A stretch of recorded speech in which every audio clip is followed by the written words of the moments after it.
Gloire à Dieu. Merci Seigneur pour ces moments. Merci Seigneur pour ce thème de la captivité. Merci parce que notre sœur a bien vraiment à parler de la part du Seigneur pour chacun.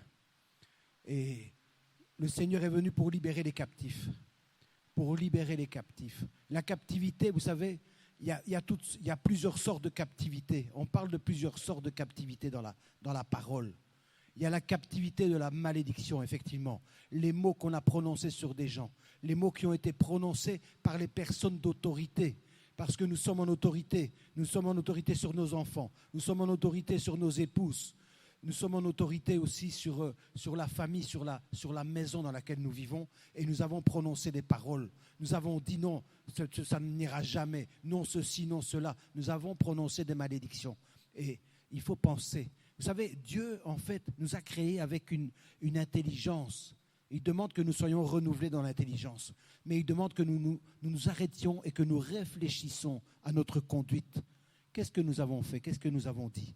Et comme disait la sœur, ce n'est pas pour accuser, c'est pour exhorter, c'est pour vous libérer.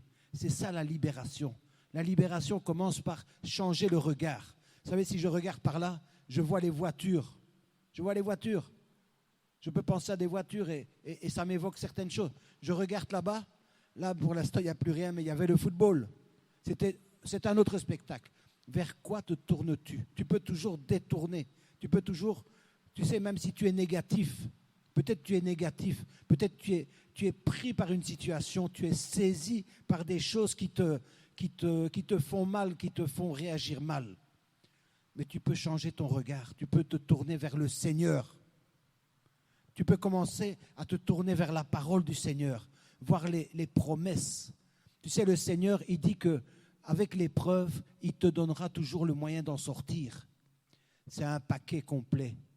Avec l'épreuve, dans l'épreuve, il te donne le moyen d'en sortir. Ça veut dire qu'à travers cette épreuve-là, cette difficulté que tu vis, il y a le moyen d'en sortir et il y a le moyen de grandir si tu écoutes ce que le Seigneur te dit.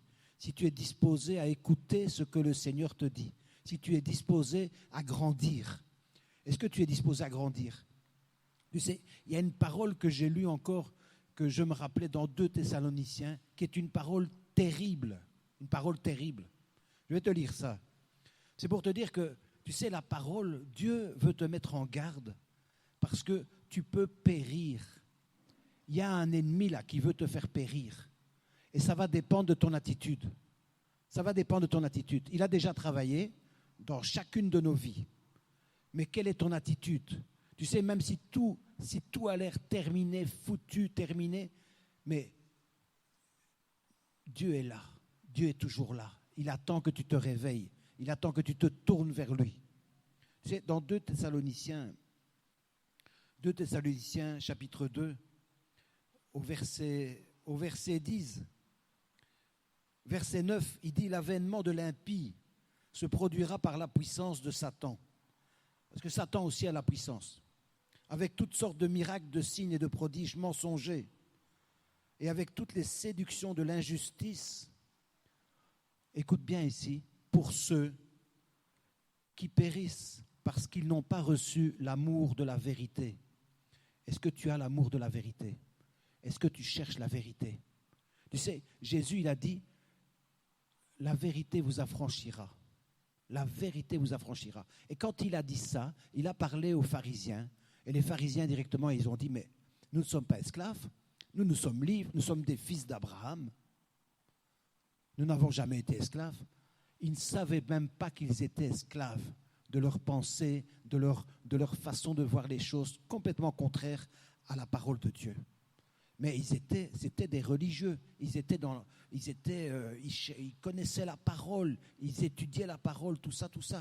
Mais ils ne savaient pas qu'ils étaient esclaves. Tu vois, ça c'est un esclavage. Et Jésus est venu pour nous affranchir de l'esclavage. Ça commence par t'examiner toi-même. Ça commence par te dire, est-ce que, Seigneur, la sœur a parlé des pensées. La sœur a parlé des pensées, de comment on pense. Dieu, il nous dit dans la parole que vraiment, il a envoyé le Saint-Esprit pour régénérer notre pensée.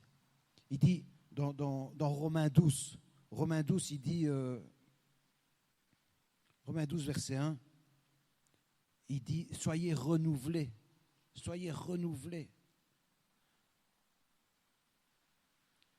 Ne vous conformez pas au monde présent, mais soyez transformés par le renouvellement de l'intelligence.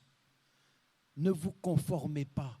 Ne subissez pas l'influence de tout ce qui se passe autour de vous, de toutes les informations qu'on vous donne chaque jour pour abaisser, pour vous affliger, pour vous rendre abrutis. Excusez-moi, ils veulent nous abrutir et nous rendre obéissants, entre guillemets, à tout ce qui se passe. Mais nous devons être obéissants à la parole de Dieu, qui nous dit d'être transformés par le renouvellement de l'intelligence, afin que vous discerniez quelle est la volonté de Dieu. Quelle est la volonté de Dieu? Ce qui est bon, agréable et parfait. C'est la volonté de Dieu pour toi. C'est la bénédiction de Dieu pour toi. La bénédiction que la sœur a proférée sur toi. Saisis cette bénédiction. Saisis-la. Elle est pour toi. Peu importe ce que tu as fait jusqu'aujourd'hui. Peu importe si tu as fait tout de travers. Peu importe même si tu as péché gravement. Le salut est là pour toi. Le pardon de Dieu est là pour toi. Pour celui qui se repent. Pour celui qui dit oui, j'ai péché. Oui, j'ai menti. Oui, j'ai fait ça de travers. Oui, Seigneur, je me rends compte que ça, ce n'est pas ta volonté. Je vous disais tout à l'heure que Dieu m'a montré que j'avais la violence dans le cœur. J'avais la violence dans le cœur. Et vous savez, ça fait longtemps, ça fait plusieurs dizaines d'années que je n'ai pas frappé quelqu'un. J'ai frappé dans le temps, mais il y a plus de 30 ans, 40 ans peut-être. Mais il y a une violence toujours dans mon cœur qui doit sortir. Ça veut dire que quand il se passe certaines choses, eh bien, je réagis. J'ai des pensées. Et vraiment, ce n'est pas beau. Heureusement, ça reste à l'intérieur. Parfois, ça sort quand même, ça déborde. Et je dis, oh là là. Et Dieu m'a montré que ça, c'est péché gravement. Ça veut dire que, en fait, c'est péché. Ce n'est pas que je dois me culpabiliser, mais ça veut dire que je me mets en travers. C'est comme si Dieu me dit, voilà, fais comme ça, tu vas prospérer.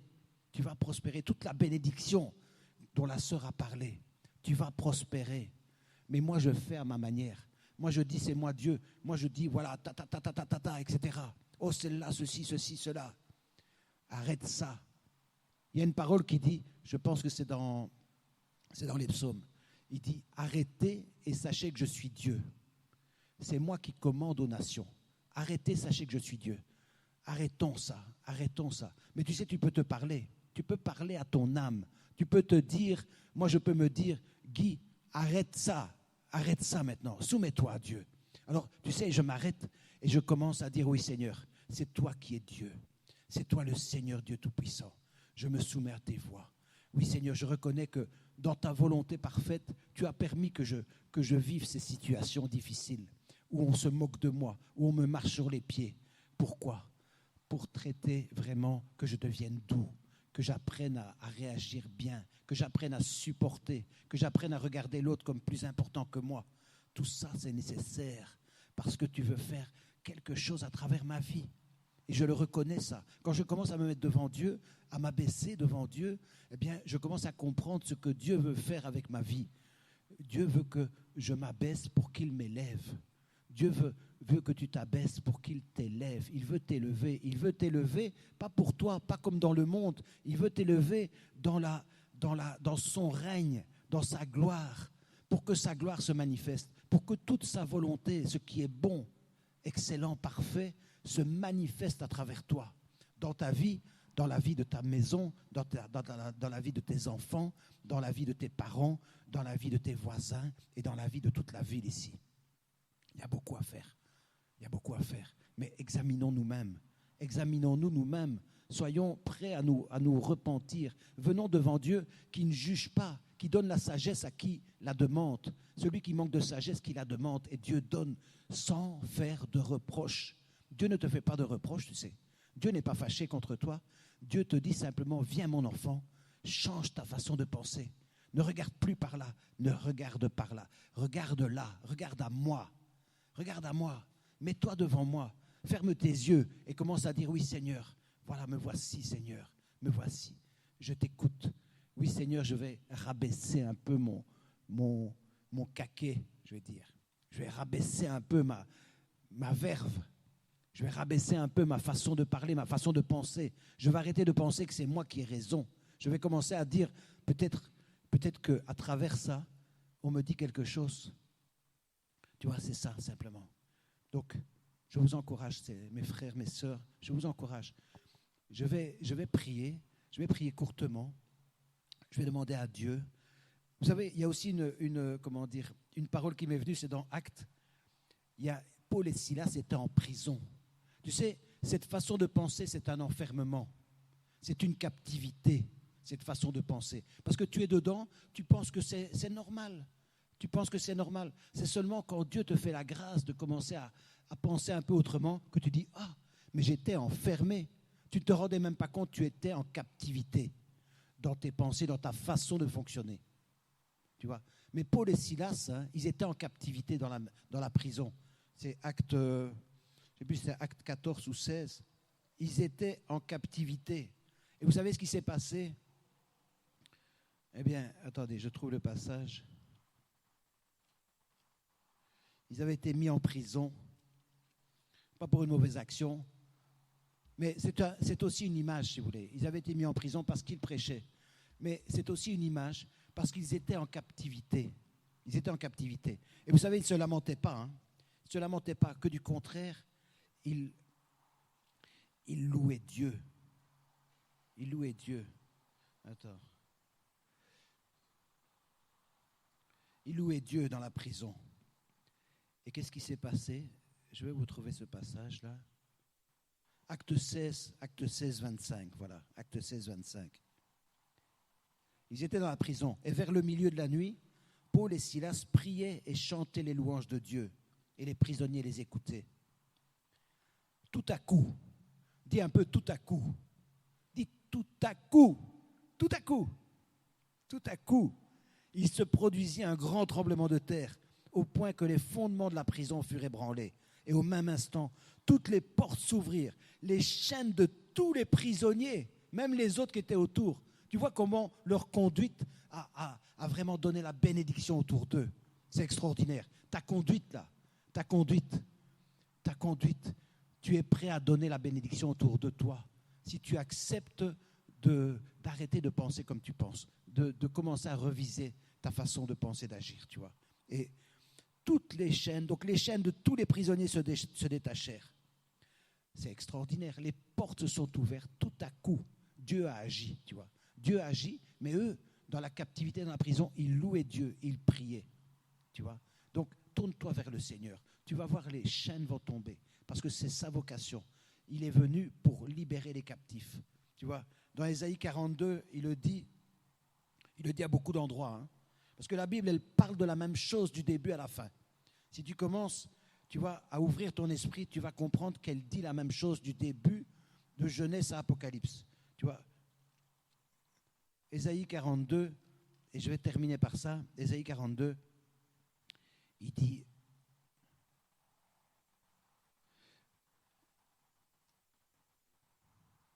il parle de son serviteur, tu vois. À partir du verset 5, « Ainsi parle Dieu l'Éternel, qui a créé les cieux et qui les déploie. » Ésaïe 42, à partir du verset 5. « Dieu l'Éternel qui étend la terre et ses productions. Dieu l'Éternel qui donne la respiration à ceux qui la peuplent.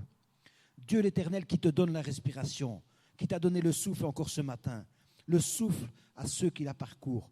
Moi l'Éternel, je t'ai appelé pour la justice. » Je t'ai appelé pour la justice. Il parle de Jésus, mais il parle de toi aussi. Il te dit, je t'ai appelé pour la justice. Je te prends par la main, je te protège et je t'établis pour faire alliance avec le peuple, pour être la lumière des nations. C'est à ça que tu es destiné. Pour ouvrir les yeux des aveugles, pour faire sortir de prison le captif et de leur cachot les habitants des ténèbres. Je suis l'Éternel, c'est là mon nom, et je ne donnerai pas ma gloire à un autre, ni mon honneur aux statues. Voici ce que l'Éternel veut faire avec toi. Et maintenant, je te demande vraiment de rentrer en toi-même et je te demande vraiment d'accepter cette mission, de dire oui Seigneur, je veux je veux vraiment entrer en moi-même, je veux vraiment m'humilier devant toi, je veux renoncer à mes mauvaises paroles, je veux renoncer à mes mauvaises pensées, à ces pensées d'abattement, à ces pensées de condamnation, à ces paroles de condamnation, j'y renonce. Je te demande pardon, Seigneur, pour toutes ces paroles-là, pour toutes ces choses que j'ai commises, ces mauvaises paroles, ces mauvaises façons de penser. Pardonne-moi, Seigneur, et libère-moi. Libère-moi pour que je sois celui qui va porter ta flamme, qui va porter, Seigneur, ta bonne parole partout autour de moi, qui va être même cette bonne parole, qui va être la lumière des nations pour ouvrir les yeux des aveugles et pour faire sortir de prison le captif et de leur cachot les habitants des ténèbres. Pour ça, tu dois d'abord sortir. Toi-même, sors de toute captivité. Toi-même, sors de tout cachot au nom puissant de Jésus-Christ. Et dis, oui Seigneur, je veux briser toutes les chaînes, parce que toi tu es celui qui brise les chaînes. Toute chaîne qui me retient là, d'entrer dans ma destinée céleste, je la brise maintenant au nom puissant de Jésus-Christ. Merci Seigneur, merci, au nom puissant de Jésus. Merci, Amen. Amen, amen. Acclamons pour le Seigneur Jésus, acclamons, acclamons.